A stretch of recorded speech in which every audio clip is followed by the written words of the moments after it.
ating recipe for today, tinolang manok. So, samahan niyo muna po ako sa aking pong kitchen adventure at hindi muna ako nag-road trip today.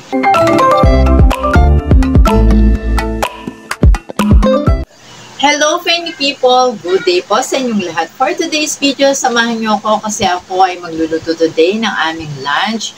Ito yung isa sa aming mga paborito na lutong bahay. Ito yung tinatawag na tinola. So ngayon, yung aking ginagawa, ito yung malunggay kung saan meron ako dito dahon ng malunggay. Ito po yun, kinuha ko ng aking anak. At ang gagawin ko, hinihimay-himay ko muna siya. Ipi-prepare ko muna yung aking mga ingredients o yung aking mga sangkap na gagamitin para sa aking tinolang manok. Ito, isang pangkaraniwan lutong bahay na madalas niluluto naming mga nanay. At talaga namang isa sa mga paborito ng aming mga anak. So, yung ating recipe for today, tinolang manok. So, samahan niyo muna po ako sa aking pong kitchen adventure at hindi muna ako nag-road trip today. Friendly people, samahan niyo ako magluto ngayong weekend at tayo ay magluluto ng one of the lutong bahay at lutong Pinoy at Pinoy recipe, ang tinolang manok. Friendly people, at ito na nga po yung akin po mga gagamitin na mga sangkap para po sa aking menu ngayong weekend, ang tinolang manok.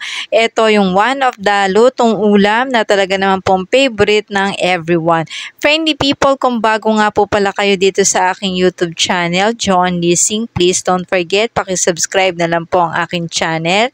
Pakilike nyo na rin po sana ang aking video for today and pakiclick na rin po ang notification bell para lagi po kayong updated sa akin po mga latest video. Ito yung aming dirty kitchen at dito ako nagluluto at ito yung aming lunch for today. Ito, meron na ako naka-ready na mga sangkap. Meron ditong bawang, sibuyas, luya at meron din akong sili na kulay pula. Naubusan ako ng siling green, so ito muna yung ating gagamitin. Option, siling pula. So ito, kung wala po kayong sayote, pwede nyo rin pong gamiting option. Ito pong papaya.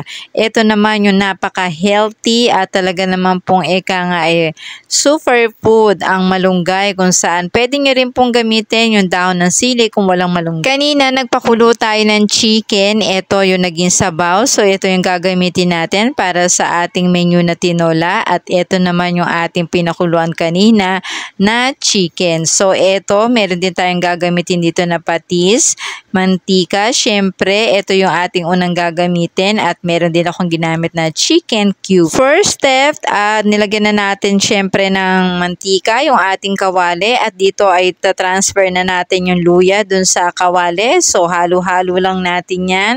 After na uminit at maprito, ito na nga yung luya. Ine-next naman natin yung pong pinakabawang. So ayan, sineseparate ko muna para maluto silang mabuti. Ayan, andyan na yung bawang. So susunod natin dito ay yung sibuyas. So ganyan po yung style ng aking pagpiprito pagka nilalagay ko yung aking mga ibang sangkap. So after nyan, ayan, medyo nagwe-wait lang tayo ng konti at susunod natin, eto nga pong patis. Dito, nailagay ko na yung aking unang sangkap. Andito yung bawang, sibuyas, luya. So, akin muna po sila mini-mix together hanggang sa maayos yung pagkakaprito. At ito yung sili, nilagay ko na rin. At yung isa sa mga favorite natin, ito yung chicken. So, medyo papupulahin ko lang siya ng kaunti bago lagyan ng sabaw. So, ito, after nyan, mix together ko lang din sila ulit. At akin naman pong susunod na ilalagay, ito yung aking hawak na papaya. Kung wala po kayong papaya, pwede nyo rin pong gamitin yung sayote. So, wala kasi kami sayote noong time na to. So, ito yung aking i-option, yung papaya.